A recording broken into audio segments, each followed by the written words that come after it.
উদ্বিগ্ন উৎকণ্ঠার মধ্যে দিয়ে যাচ্ছেন।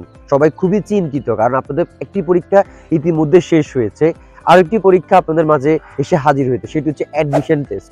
সো আপনাদের মাথায় ঘুরপাক খাচ্ছে, আমি কোথায় পড়বো, কি পড়বো, কার কাছে পড়বো, কিভাবে পড়বো, কোন বই কিনবো। ইনশাআল্লাহ সবগুলো কোয়েশ্চেন আপনাদের মাথায় যেগুলো ঘুরপাক খাচ্ছে সেগুলো উত্তর দিব। Number 1, rely on your creator.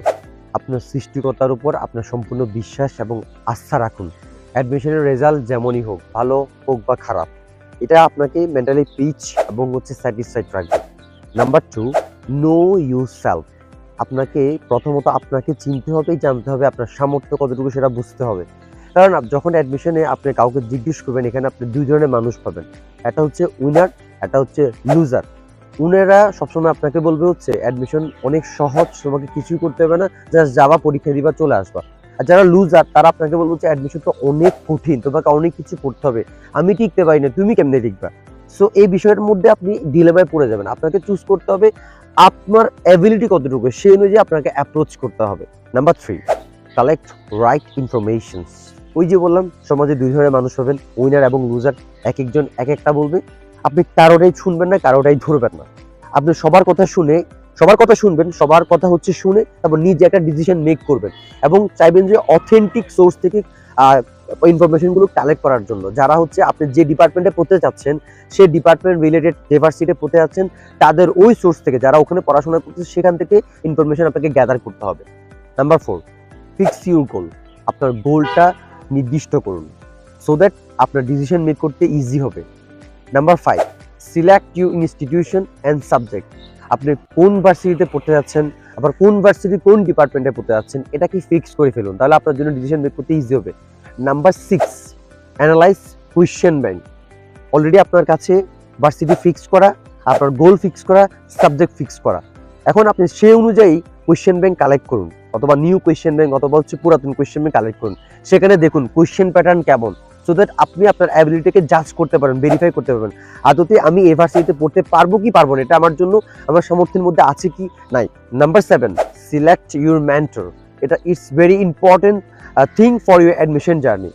আপনি এত বড় একটা জার্নিতে যাবেন, এটার জন্য একজন ডিরেক্টর প্রয়োজন হবে, যে আপনাকে ডিরেক্ট করবে এবং যে আপনাকে বিভিন্ন নির্দেশনা, পরামর্শ, অ্যাডভাইস, সাজেস্ট করে আপনাকে আপনার অ্যাপ্রোচের দিকে নিয়ে যাবে। সো মেন্টর যে সবসময় হচ্ছে আপনার টিচার হবে এমনটা না, আপনার বড় ভাই হতে পারে, রিলেটিভস হতে পারে, যারা বর্তমানে বিভিন্ন বিশ্ববিদ্যালয়ে পড়াশোনা করতেছে। Number 8, don't divide your effort. অর্থাৎ আপনি বেশি ভার্সিটি, বেশি ডিপার্টমেন্ট চুজ করবেন না। যখন আপনি অনেকগুলো ভার্সিটি, অনেকগুলো ডিপার্টমেন্ট চুজ করবেন, আপনার যে এফোর্ট সেটা কমে যাবে। সে ফর এক্সাম্পল, যদি আপনি 2টা ভার্সিটি চুজ করেন, আপনি 100% এফোর্ট দিতে পারবেন অ্যাজ এ হিউম্যান বিং।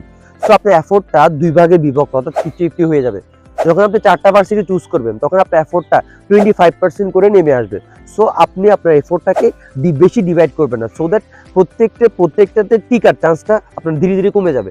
আপনি যত বেশি কম অপশন চুজ করবেন, এটা আপনার জন্য হেল্পফুল হবে ডিসিশন মেক করতে এবং আপনার ভার্সিটিতে টিকার সম্ভাবনা আরো বেশি বাড়িয়ে দিবে। Number 9, think positive. সবসময় পজিটিভ চিন্তা ভাবনা করুন। কিছু ফ্রেন্ড পাবেন, কিছু বড় পাবেন, এই তুই পারবি না, তোর দ্বারা হবে না, এটা পসিবল না, এরা অলওয়েজ আপনার মাঝে হচ্ছে নেগেটিভিটি ছড়িয়ে দিবে। সো আপনি ট্রাই করবেন তাদেরকে অ্যাভয়েড করার জন্য অ্যাটলিস্ট অ্যাডমিশন জার্নিতে। সো অলওয়েজ পজিটিভ থাকার ট্রাই করুন এবং নিজের মধ্যে একটা আত্মবিশ্বাস জন্মান। Number 10, last one, very important for our admission journey, that is be confident. Always determined এবং কনফিডেন্ট থাকতে হবে। আমি টিকবো, ভার্সিটি সবগুলো সিট আমার লাগবে না, আমার একটা সিট প্রয়োজন। সো অলওয়েজ থিঙ্ক পজিটিভ এবং বি কনফিডেন্ট। আশা করছি এই 10টা টিপস আপনাদের অনেক বেশি কাজে আসবে। ভিডিওটা আরো একবার দেখে আসুন, প্রত্যেকটা পয়েন্ট আপনাদের জন্য ইম্পর্টেন্ট। অনেকগুলো বই কিনবেন না, অনেকগুলো ভার্সিটি থেকে ফর্ম উঠাবেন না, অনেক জায়গায় পড়ার প্রয়োজন নেই। জাস্ট কম পড়বেন, স্ট্র্যাটেজিক্যালি আগাবেন, ইনশাআল্লাহ আশা করছি আপনাদের জন্য ভালো একটা রেজাল্ট অপেক্ষা করছে। আসসালামু আলাইকুম।